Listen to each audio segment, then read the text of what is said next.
Well, it's classic rock intro time. How many of these can you recognise? So let's get your spandex trousers on and let's get into it, shall we?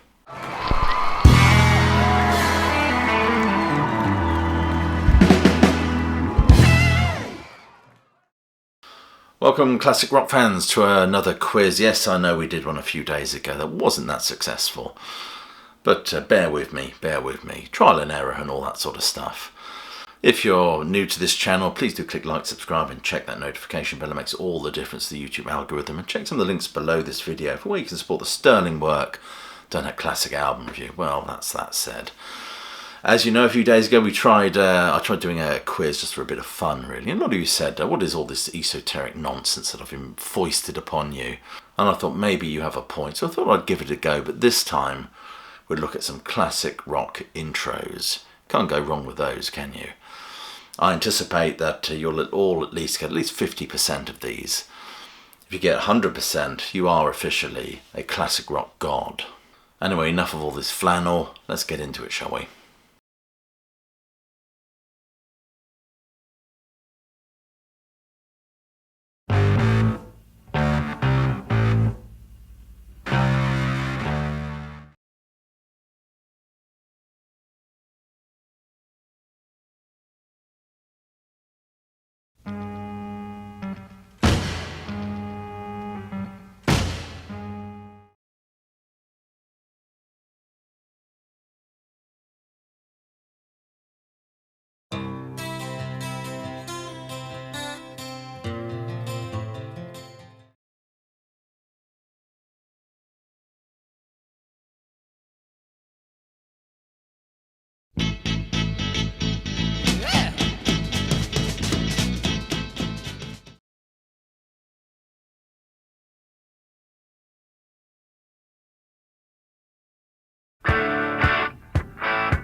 And number one is, yes, you guessed it, it was Space Trucking by Deep Purple.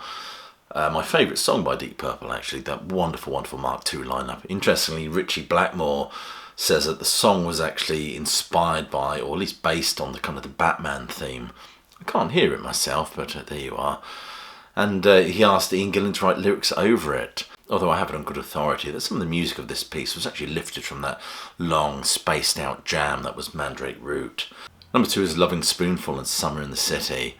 This was a non-album track by this band and a bit of a diversion from their usual sound. They were originally quite folky, I believe. This was a much harder, rockier number for them. This was a non-album track that featured on their later album Hums of the Loving Spoonful.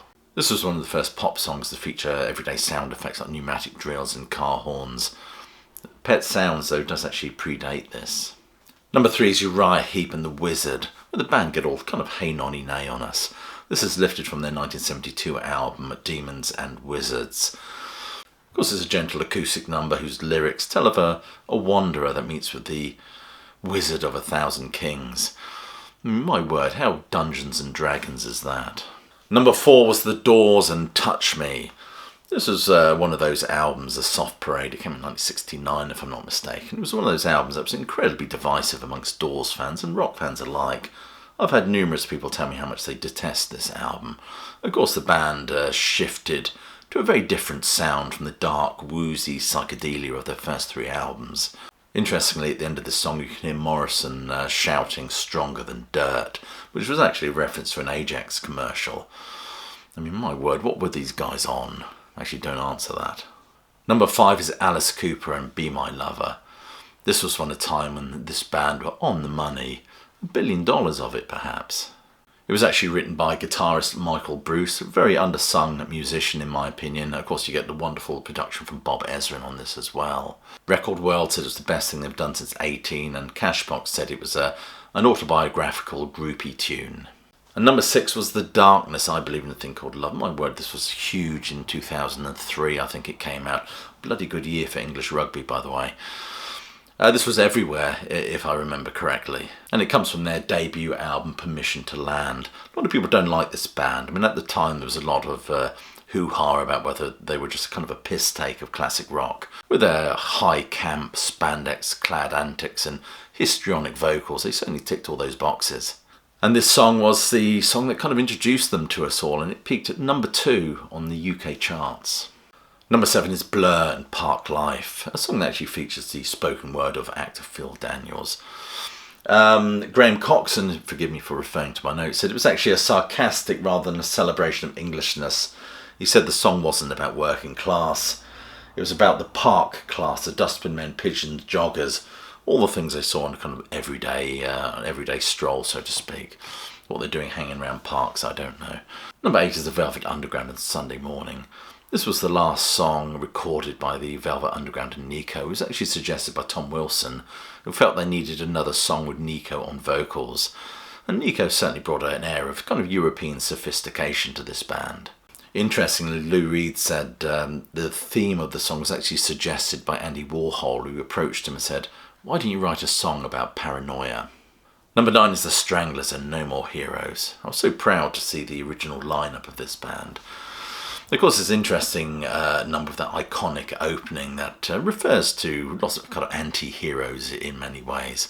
And people like Leon Trotsky, of course Lenny Bruce, and Elmira, who was a famous art forger. It also references Shakespeare, the fictional character Sancho Panza, as well as Nero as well. I mean, what a sweetheart he was. Number 10 is the Sex Pistols and Problems. It's a song that very much reflects their puckish and punkish attitude towards society, the idea of non-conformity, if you like. John Lydon sings about the sense of disconnect and the lack of authenticity with the people that surrounded him at the time. And there you are, that's the intros quiz. I'd be interested to see how well this one does. You should all get at least 50%. I have faith in you. Anyway, I'll leave you with my closing salvo, which is, hope you're well, staying safe, and of course that you keep listening.